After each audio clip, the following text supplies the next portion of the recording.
નમસ્કાર વિદ્યાર્થી મિત્રો, સ્વાગત છે આપ સૌનું યુટ્યુબ ચેનલમાં। આજે આપણે ધોરણ 10 વિષય ગણિતમાં પ્રકરણ નંબર 11 રચનાની શરૂઆત કરીશું। વિદ્યાર્થી મિત્રો, તમે ધોરણ 9ની અંદર રચના વિશે અભ્યાસ કરી ગયા છો।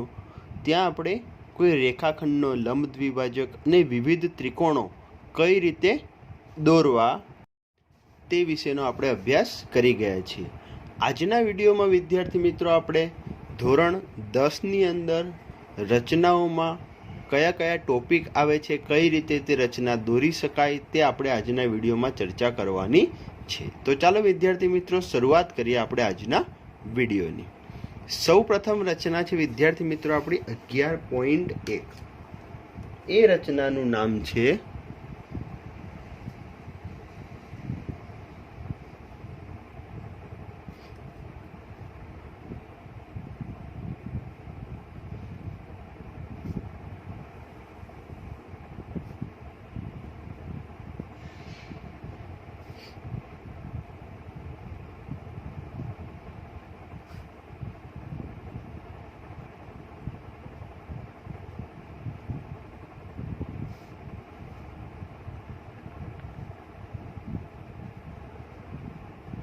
એટલે કે વિદ્યાર્થી મિત્રો આપેલ રેખાખંડનું આપેલા ગુણોત્તરમાં વિભાજન।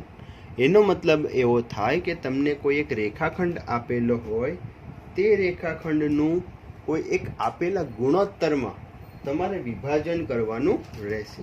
એ વિભાજન કઈ રીતે કરવાનું છે એ આપણે આજના વિડીયોમાં જોવાનું છે। હવે વિદ્યાર્થી મિત્રો જોઈએ આપણી રચના। અહીંયા આપણને એક રેખાખંડ AB કોઈક માપનો આપેલો છે। જ્યારે તમને પરીક્ષામાં પૂછાય ત્યારે તમને રેખાખંડ AB કેટલા માપનો લેવાનો છે તે પણ કીધેલું હશે, અથવા તો ન કીધેલું હોય તો એવું કીધું હોય કે એક રેખાખંડ AB લઈ તેનું આપેલા ગુણોત્તરમાં વિભાજન કરો। અહીંયા વિદ્યાર્થી મિત્રો આપણે ગુણોત્તર લઈ લઈએ 3:2, જે આપણી પાઠ્યપુસ્તકમાં આપેલું છે તે રચના 11.1માં। એટલે આપણે શું કરીશું કે રેખાખંડ AB આપેલો છે, એ આપેલા રેખાખંડનું આપેલા ગુણોત્તર, એટલે આપણે કયો ગુણોત્તર લઈએ છીએ ધ્યાન રાખજો, 3:2 ગુણોત્તરમાં વિભાજન કરવાનું છે। તો હવે તમારે કરવાનું શું છે? સૌ પ્રથમ તમારે વિદ્યાર્થી મિત્રો બિંદુ A પરથી અને બિંદુ B પરથી એક બાજુ ઉપરની તરફ અને એક નીચેની તરફ બંને બાજુ સરખા ખૂણા થાય તેવા કિરણોની રચના કરવાની છે। એ કઈ રીતે કરશો? તો પરિકર લઈ અને એકવાર પરિકરની અણી એ ઉપર રાખી અને અર્ધવર્તુળની રચના કરવાની છે। કઈ રીતે? આ રીતે। ત્યારબાદ તેવી જ અને તે જ સમાન ચાપ રાખી B પરથી નીચેની તરફ રચના કરવાની છે તમારે આ પ્રમાણે રચના કર્યા બાદ જે બિંદુ તમારું પરિકરનું માપ એનું એ જ રાખવાનું છે, પરિકરનું માપ બદલવાનું નથી। અહીંયા જે A માંથી ચાપ દોરી એ રેખાખંડ AB ને જ્યાં છેદે છે ત્યાંથી ફરી એ ચાપ આપણી ચાપ જે અગાઉ મારી છે એના ઉપર આપણે મારી દેવાની છે। એટલે આ રીતે આપણને એક બિંદુ મળશે। તે જ રીતે અહીંયાથી પણ એ જ સમાય લંબાઈવાળી ચાપ રાખી અને જે ચાપ આપણે અગાઉ દોરી હતી તેના ઉપર એ ચાપ એક બીજી મારી દેવાની છે। એટલે આ રીતે આપણને મળશે। હવે જે આપણે આ બિંદુઓ મળ્યા છે, આપણને બે બિંદુઓ અહીંયા મળેલા છે, તો તેમાંથી આ રીતે સ્કેલ મૂકી અને એક કિરણ નીચેની તરફ દોરવાનું છે, ક્યાંથી? B માંથી નીકળે તે રીતે, અને બીજું કિરણ A માંથી દોરવાનું છે, એ કઈ બાજુ? તો ઉપરની તરફ રહે તે રીતે। એટલે અહીંયા હવે આ રીતે બની જશે। હવે આપણે નામ આપી દઈશું, અને નામ શું આપીશું? તો ઉપરની તરફ જે હોય અહીંયા X નામ આપી દેવાનું, અને અહીંયાની તરફ નીચે છે Y નામ આપી દેવાનું। હવે વિદ્યાર્થી મિત્રો અહીંયા ખાસ ધ્યાન રાખવાનું એ છે તમારે કે જ્યારે રચના તમે પરીક્ષામાં પૂછાશે તો રચનાની અંદર રચનાના મુદ્દા પણ લખવાના આવશે. તો તે રચનાના મુદ્દા તમે કઈ રીતે લખશો? તો આપણે જે કર્યું એ જ વસ્તુ લખવાની છે. આપણે જોડે જોડે લખતા જઈએ તો તમને ધ્યાન રહેશે. સૌ પ્રથમ પહેલો મુદ્દો, તો તમે શું કર્યું એ જ લખવાનું છે. કોઈક માપનો અથવા તો રેખાખંડ AB રચો. હવે આપણે રેખાખંડ AB રચ્યો છે. હવે આપણે જેટલા માપનો રચ્યો હોય એટલા માપનો લખવાનો. જો તમારે એવું હોય કે રેખાખંડ AB 8 સેન્ટીમીટરનો છે તો લખી નાખવાનું કે રેખાખંડ AB 8 સેન્ટીમીટરનો રચો. ત્યારબાદ કયા કયા ખૂણા? તો ખૂણો XAB, ધ્યાન રાખજો અહીંયા ખાસ, ખૂણો XAB. અને બીજો કયો ખૂણો? તો ખૂણો ABY અને ખૂણો ABY સમાન થાય. કેવા થાય? સમાન થાય. ધ્યાન રાખજો. તે રીતે કિરણ કયું? તો AX અને કિરણ બીજું કયું? તો BY રચો. ફરી એકવાર રેખાખંડ AB રચ્યો, ત્યારબાદ AX અને BY કેવા રચવાના છે? તો જેનાથી XAB એટલે કે આ ખૂણો અને ABY એટલે કે આ ખૂણો, આ બંને ખૂણા સરખા થાય. હવે ત્યારબાદ તમારે શું કરવાનું છે? તો પરિકરથી હવે આપણે જે ગુણોત્તરની જરૂર છે ત્યાં પહોંચી જઈશું. આપણે 3:2 ગુણોત્તરની જરૂર છે. તો 3 સમાન કાપા કિરણ AX પર મારવાના છે. કેવા કાપા છે? તો 3 સમાન હોવા જોઈએ. જો હવે અહીંયાથી A પરથી રાખીને માનો કે અહીંયા આ પહેલો કાપો મારી દીધો, ત્યારબાદ સેમ પરિકરની અણી એ જ કાપા ઉપર રાખી અને આ રીતે બીજો કાપો મારવાનો છે. ત્યારબાદ ફરી એ જ રીતે ત્રીજો કાપો મારવાનો છે. આ 3 કાપા થઈ ગયા. હવે 1, 2 ને 3 કાપા થઈ ગયા તો કેટલા વધ્યા? 2 કાપા વધ્યા. તો એ ક્યાં મારવાના? નીચે. એટલે કે કઈ રીતે? તો B પરથી રાખી અને અહીંયા નીચેની તરફ મારવાના છે. આ એક કાપો અને અહીંયાથી આ બીજો કાપો. આ રીતે તો આપણા 2 કાપા થઈ ગયા. હવે નામ આપી દઈશું. તો અહીંયા કિરણ AX ઉપર છે, એને આપણે નામ આપી દઈએ A1, A2, A3. Kiran BY ઉપર છે, તેને B1 અને B2 નામ આપી દઈશું. હવે શું કર્યું? તો એ જ ફરી લખવાનું છે. તો હવે જો કિરણ AX પર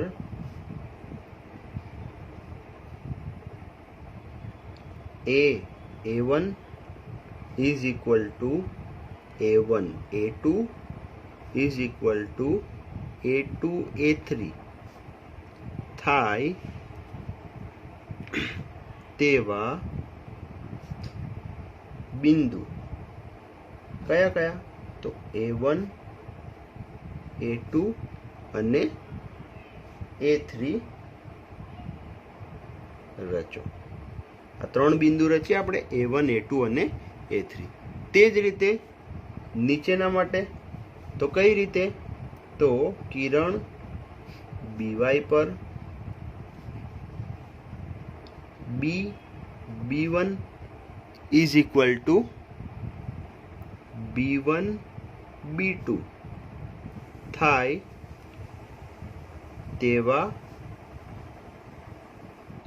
બિંદુ B1 અને B2 રચો. હવે આટલું રચ્યા બાદ તમારે શું કરવાનું છે? તો આટલું રચ્યા બાદ તો આપણી રચના પૂર્ણ થઈ જાય છે. માત્ર એક જ ભાગ બાકી રહે છે. એ ભાગ કયો છે? તો બિંદુ A3 અને બિંદુ B2 આ બંનેને તમારે જોડવાના છે. આ જોડી દો એટલે આપણું રચના એ પૂર્ણ થઈ જાય. કઈ રીતે? તો જો આ રીતે. અહીંયા બિંદુ A2 A3 છે, બિંદુ A3 ને B2 જોડે જોડી દેવાનું છે. આ રીતે જોડી દીધું. હવે અહીંયા જોડી દીધું, તે બિંદુને કોઈ નામ આપી દો. ધારો કે આપણે અહીંયા C નામ આપી દઈએ છીએ. તો આ રીતે જોડી દેવાનું છે.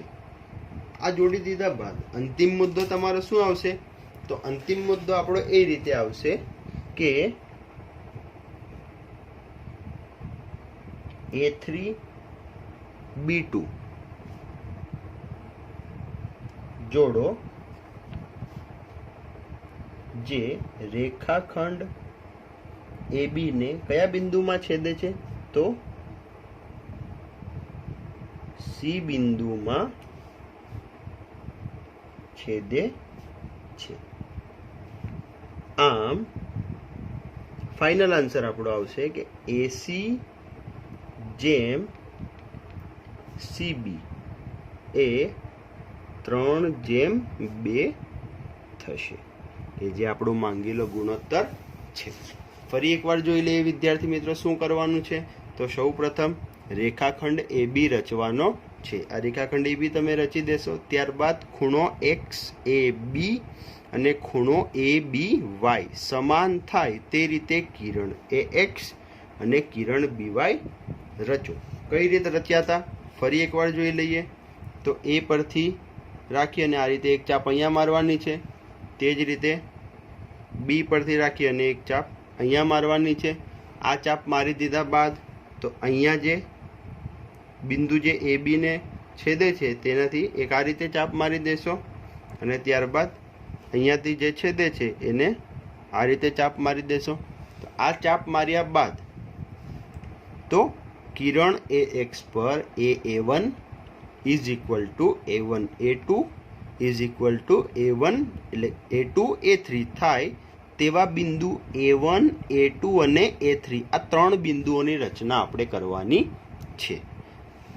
આ રીતે ત્યારબાદ કિરણ BY પર સેમ B1 B2 બિંદુ રચવાના છે. ત્યારબાદ A3 અને B2 આ બંનેને જોડી દેવાના છે. એ જોડ્યા બાદ જે બિંદુ C આવશે એ બિંદુ C કેવું હશે? તો એ બિંદુ C એવું હશે જે આપણા રેખાખંડ AB નું 3:2 ગુણોત્તરમાં વિભાજન કરતું હશે. એટલે કે AC જેમ CB કેટલા થશે? 3:2 થશે. હવે વિદ્યાર્થી મિત્રો આપણે એક સ્વાધ્યાય 11.1 નો દાખલો ધ્યાન રાખજો. સ્વાધ્યાય 11.1 નો દાખલા નંબર 1 એ સેમ આના જેવો છે. એ દાખલો શું છે? તો 7.6 સેન્ટીમીટર લંબાઈનો રેખાખંડ દોરી તેનું 5:8 ગુણોત્તરમાં વિભાજન કરો. હવે જો ધ્યાન રાખો તમારે કેટલા ગુણોત્તરમાં વિભાજન કરવાનું છે એ રેખાખંડનું? તો આપણી પાસે જે 3:2 હતું એની જગ્યાએ આવે છે 5:8 ગુણોત્તરમાં વિભાજન આપણે કરવાનું છે. તો જ્યારે આપણે 5:8 ગુણોત્તરની વાત આવે તો રેખાખંડ AB રચો કેવો? તો 7.6 સેન્ટીમીટરનો. ત્યારબાદ આ સેમ જ આવશે કે ખૂણો XAB અને ખૂણો ABY સમાન થાય તે રીતે કિરણ AX અને BY રચો. ત્યારબાદ AX પર હવે A1 A2 A3 એમ કેટલા બિંદુ સુધી જવાનું? તો 5 બિંદુ. એટલે અહીંયા આપણે કેટલાથી કેટલા લેવાના? તો A1 થી A5 આટલા બિંદુ આપણે રચવા પડશે. એટલે આવી સમાન ચાપ ક્યાં સુધી? હજી એક આગળ અને હજી એક એની આગળ વાગશે. તે જ રીતે ફરી કિરણ BY પર B1 BB1 B1 B2 તે રીતે અહીંયા કેટલા આવશે? તો અહીંયા આવશે તમારી પાસે B1 થી B8 સુધી આવશે. આ ધ્યાન રાખજો ખાસ. ક્યાં સુધી આવશે? આવી સરખી તમારે 8 ચાપો અહીંયા મારવી પડશે. એટલે કે B1 થી B8 સુધીની ચાપો આપણે મારવાની છે. ત્યારબાદ અહીંયા જે A5 હોય અને અહીંયા B8 હોય, અહીંયા જે રીતે A3 B2 જોડ્યા તે રીતે અહીંયાથી A5 અને અહીંયાથી B8 એ બંનેને તમારે જોડી દેવાના છે. જે છેદે તેને C બિંદુ આપી દેશો. એટલે લાસ્ટમાં તમે શું લખશો કે આમ A5 અને B8 જોડો C બિંદુમાં છેદશે. ત્યારબાદ AC જેમ CB કેટલા થઈ જશે?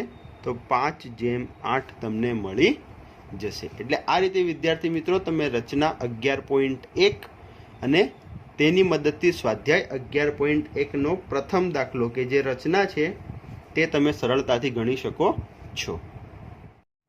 હવે વિદ્યાર્થી મિત્રો જોઈશું આપણે રચના 11.3. 11.3 રચના શું છે? તો એ રચના એવી છે કે વર્તુળના બહારના બિંદુમાંથી વર્તુળના સ્પર્શકની રચના કરવાની છે. વર્તુળના બહારના બિંદુમાંથી એટલે કે આ વર્તુળ છે અને વર્તુળની બહાર કોઈ બિંદુ હોય, માનો કે અહીંયા બિંદુ P છે, તે બિંદુમાંથી વર્તુળના સ્પર્શક એટલે કે વર્તુળને સ્પર્શીને જાય તેવા વર્તુળના સ્પર્શકની આપણે રચના કરવાની છે. તે રચના કઈ રીતે કરવાની છે તે આપણે જોઈએ. અહીંયા વિદ્યાર્થી મિત્રો આપણે ધ્યાન રાખવાનું છે કે વર્તુળના સ્પર્શકની જે રચના કરવાની છે તે વર્તુળના સ્પર્શક એવા હોવા જોઈએ કે તે બંને વચ્ચે સમાન ખૂણો હોય અને તે વર્તુળને સ્પર્શીને જતા હોય તેવા આપણે દોરવાના છે. એ દોરવા માટે કઈ રીતે પ્રક્રિયા કરવાની છે તે આપણે જોઈએ. તેના માટે વિદ્યાર્થી મિત્રો આપણે સ્વાધ્યાય 11.2 નો પ્રથમ દાખલો એ દાખલાથી શરૂઆત કરીશું કે જેની મદદથી તમે સરળતાથી સમજી શકો કે વર્તુળના સ્પર્શક કઈ રીતે રચવા તે. આ દાખલો શું છે? તો 6 સેન્ટીમીટર ત્રિજ્યાવાળા વર્તુળ, 6 સેન્ટીમીટર ત્રિજ્યાવાળું વર્તુળ એટલે આ જે વર્તુળ દોરેલું છે આ વર્તુળ 6 સેન્ટીમીટર ત્રિજ્યાનું છે. આ રીતે તમારે 6 સેન્ટીમીટર ત્રિજ્યાવાળું એક વર્તુળ રચવાનું છે. ત્યારબાદ કેન્દ્રથી 10 સેન્ટીમીટર દૂર આવેલા બિંદુમાંથી, કેન્દ્રથી એટલે કેન્દ્ર O કેન્દ્રથી 10 સેન્ટીમીટર એટલે આ રીતે એક સ્કેલ મૂકી અને તમારે આ રીતે 10 સેન્ટીમીટર રહે તે રીતે એક બિંદુ દોરવાનું છે. આ રીતે એક રેખાખંડ દોરશો એટલે આ બિંદુ અહીંયા જે P છે તે કેન્દ્ર O થી 10 સેન્ટીમીટર દૂર છે. ત્યારબાદ એ બિંદુમાંથી વર્તુળના સ્પર્શકની જોડીની રચના કરો. હવે અહીંયા પણ વિદ્યાર્થી મિત્રો એ જ વસ્તુ આવી કે તમે જે કરો છો તેના તમારે રચનાના મુદ્દા પણ લખવા પડશે. એટલે સૌ પ્રથમ તમે શું લખશો? તો 6 સેન્ટીમીટર ત્રિજ્યાવાળું વર્તુળ રચો. આ પ્રથમ મુદ્દો થઈ જશે. ત્યારબાદ બીજો મુદ્દો, તો કેન્દ્ર O થી 10 સેન્ટીમીટર દૂર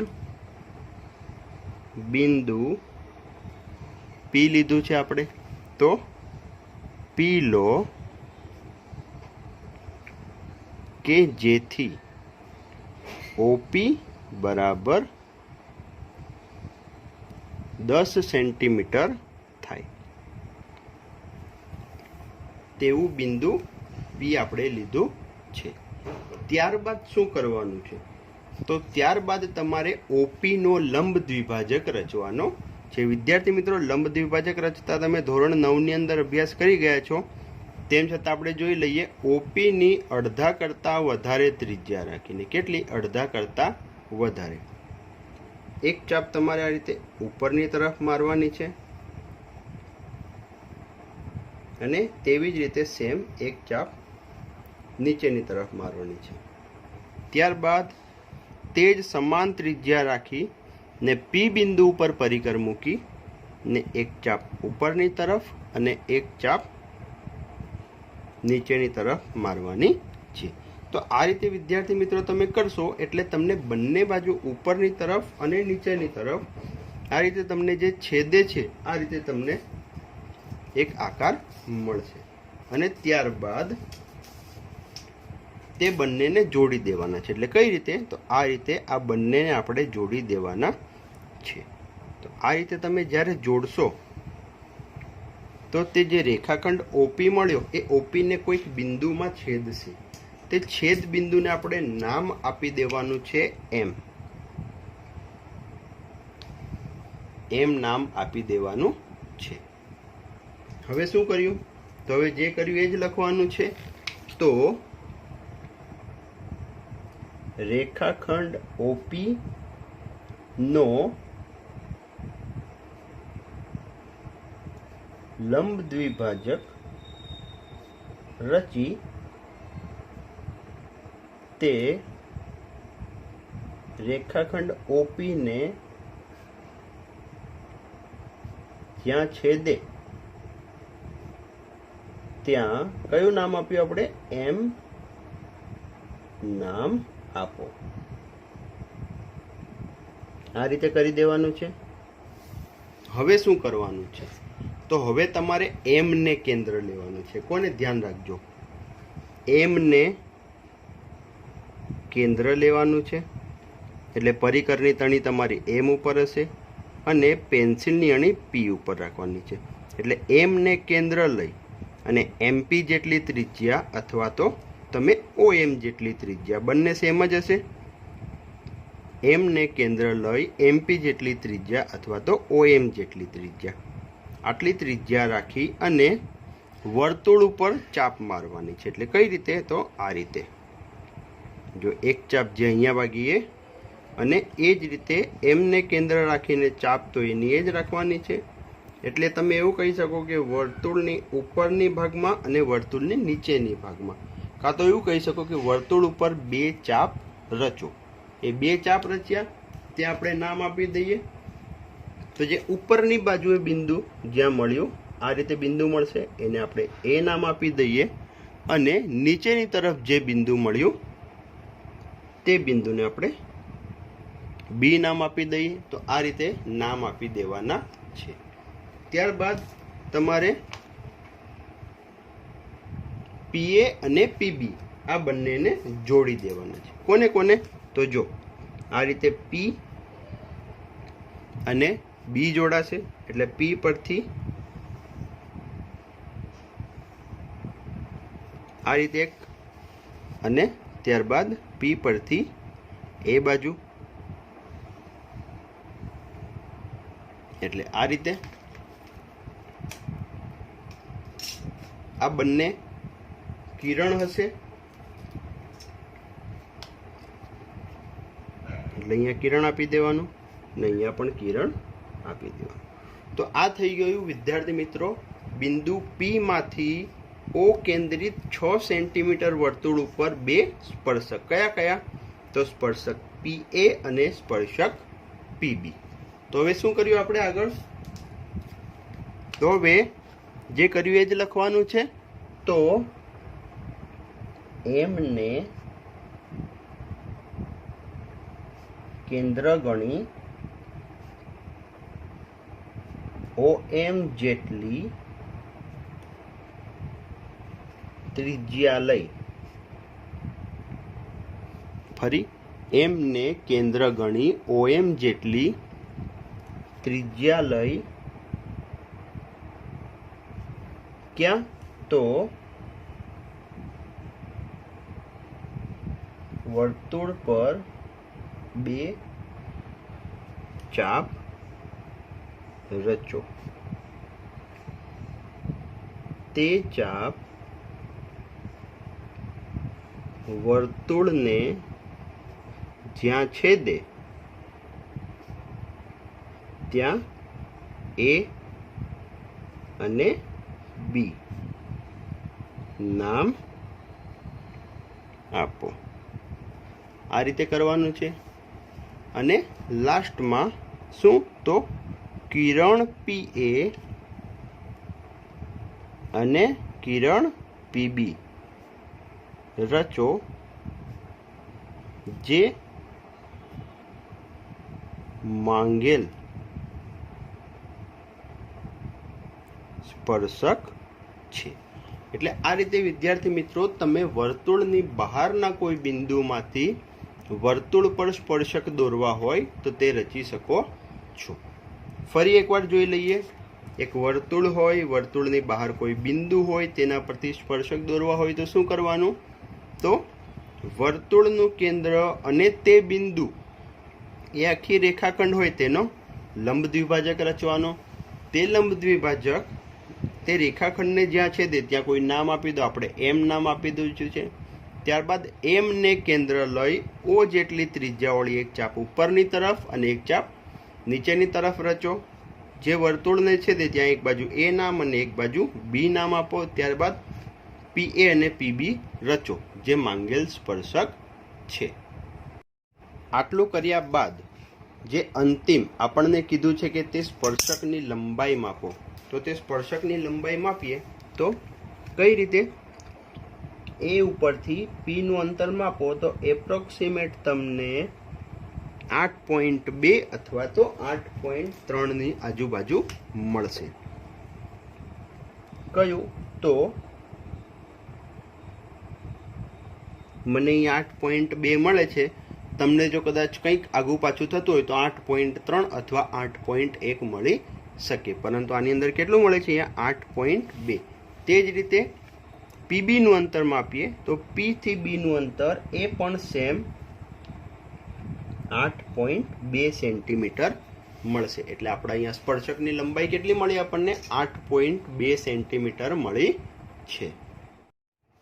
હવે વિદ્યાર્થી મિત્રો જોઈશું આપણે સ્વાધ્યાય 11.1 નો દાખલા નંબર 2 કે જેની અંદર 4 સેન્ટીમીટર ત્રિજ્યાવાળા વર્તુળને સમકેન્દ્રી બીજા 6 સેન્ટીમીટર ત્રિજ્યાવાળા, એટલે જો અહીંયા શું છે, એક નાનું વર્તુળ છે 4 સેન્ટીમીટરનું, અહીંયા દોરેલું જ છે ઓલરેડી. તે વર્તુળને સમકેન્દ્રી એટલે એનું એ જ કેન્દ્ર રાખી ને ફરી એની બહાર 6 સેન્ટીમીટર ત્રિજ્યાવાળું એક બીજું વર્તુળ રચવાનું છે. એટલે જો અહીંયા ધ્યાનથી ફરી એક વર્તુળ છે 4 સેન્ટીમીટર ત્રિજ્યાનું, એ જ કેન્દ્ર રાખી એટલે કે ઓ કેન્દ્ર રાખી બીજું એક વર્તુળ છે 6 સેન્ટીમીટર ત્રિજ્યાવાળું. આ વર્તુળમાં વર્તુળ પરના એટલે કે 6 સેન્ટીમીટર ત્રિજ્યાવાળા વર્તુળ પરના બિંદુમાંથી પ્રથમ વર્તુળના સ્પર્શકની રચના કરવાની છે. એટલે જો અહીંયા હવે ધ્યાન રાખજો, આ વર્તુળ એક અંદરનું, ત્યારબાદ વર્તુળ 2 બહારનું. એટલે કે અહીંયાથી જે પ્રથમ વર્તુળ છે એના ઉપર સ્પર્શકની રચના કરવાની છે. એ રચના કરવા માટે તમારે એક સ્ટ્રેટ લાઇન ડ્રો કરવી પડશે, એટલે કે રેખાખંડ ટાઈપ, જે કેન્દ્ર ઓ માંથી નીકળી અને બીજા વર્તુળને ટચ કરતું હોય. ત્યાં આપણે અહીંયા બિંદુ પી નામ આપી દઈએ.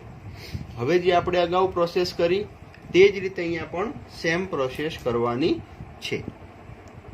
ઓપી નો લંબ દ્વિભાજક રચવાનો છે. તેના માટે આપણે શું કરીશું? અડધા કરતાં વધારે જેટલી ત્રિજ્યા લઈ એક વર્તુળની બહારની ભાગમાં એટલે કે આ રીતે ઉપરની ભાગમાં ચાપ મારીશું, એક નીચેની ભાગમાં ચાપ મારીશું.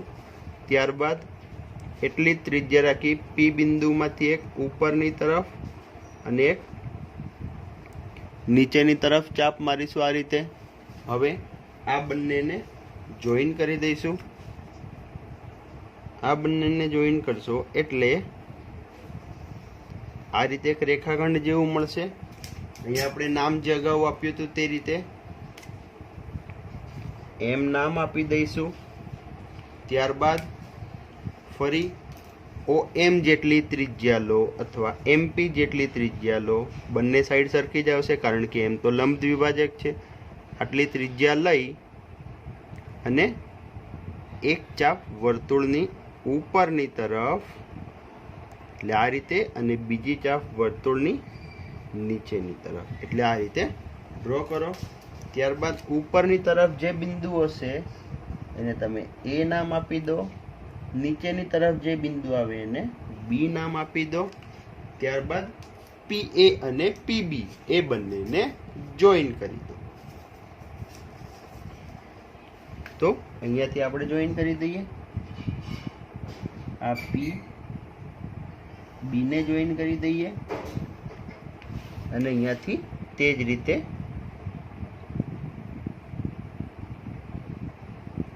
પી એને જોઈન કરી દો. અહીંયા કિરણ આવી જશે, કિરણ પી એ અને કિરણ પીબી, આ રીતે.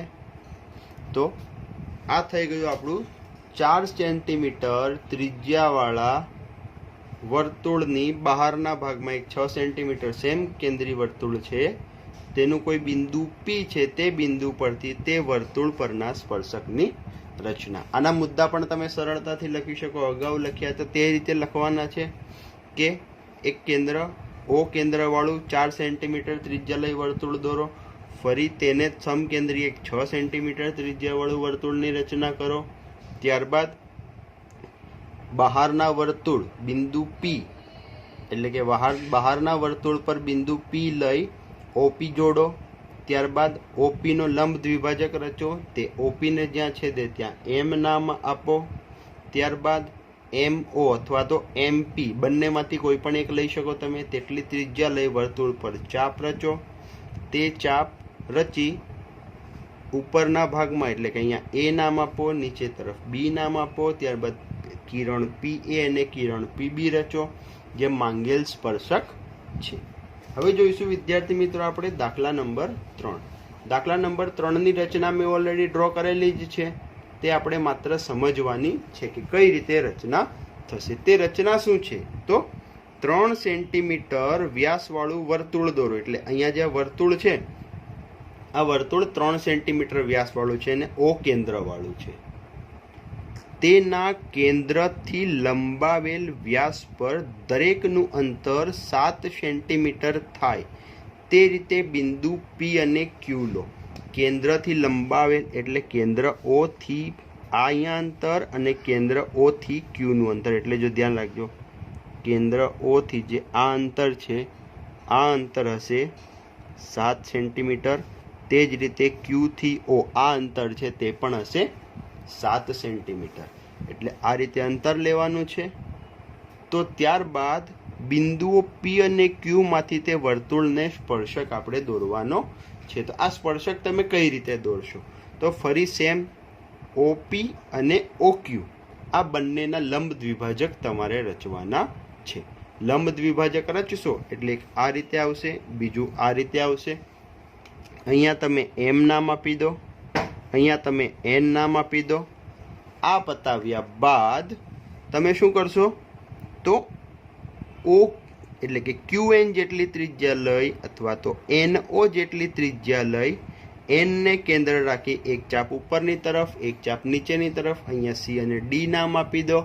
ત્યારબાદ ફરી સેમ MP જેટલી ત્રિજ્યા લો અથવા તો MQ જેટલી ત્રિજ્યા લો. અહીંયાથી ફરી એક ચાપ ઉપરની તરફ, એક ચાપ નીચેની તરફ. આ રીતે ચાપ દોર્યા બાદ PB અને PA જોઈન કરી દો, QD અને QC જોઈન કરી દો, જે આપણે માંગેલા સ્પર્શક છે. તો વિદ્યાર્થી મિત્રો, આ રીતે તમે રચના નંબર 3 જે છે સ્વાધ્યાય 11.2ની તે પણ સરળતાથી ડ્રો કરી શકો છો.